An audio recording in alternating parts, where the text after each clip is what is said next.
Bonjour à toutes et à tous, voici l'analyse du SP500 et de l'euro-dollar pour le mercredi 22 juillet.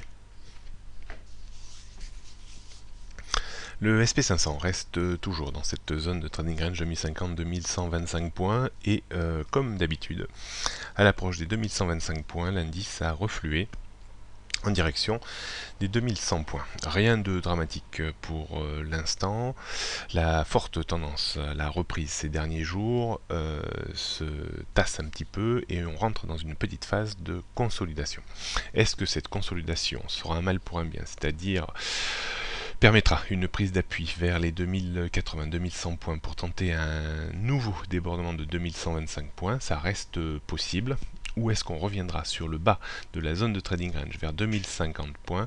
C'est de nouveau possible si effectivement on passe en dessous dans un premier temps de 2100 points et dans un second temps des 2080 points.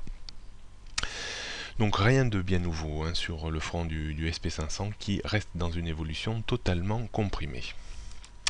Donc résistance 2125 points, support 2100 avant 2080, 2050 et 2030, toujours une neutralité entre 2050 et 2125 points. C'est assez extraordinaire d'évoluer depuis aussi longtemps dans cette étroite limite. Du côté de l'euro, hier je vous disais qu'il y avait peut-être une petite possibilité de correction technique vers 1,09 indice. Et bien ça a été le cas.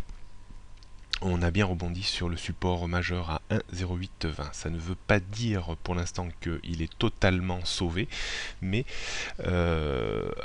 pour vraiment repartir à l'assaut de la résistance de la zone de trading range 1,0820, 1,1480, il faudrait déborder 1,11. On voit un très beau canal baissier, très belle oblique baissière qui passe juste en dessous maintenant de 1,11.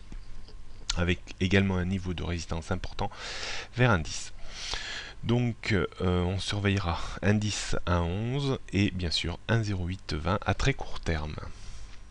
Donc un 10, un 11, un 12, un 13, un 14, 80 sur la résistance, un 0,820, vraiment un support très important à surveiller en clôture jour, tendance toujours orientée à la baisse malgré la petite reprise que l'on vit actuellement.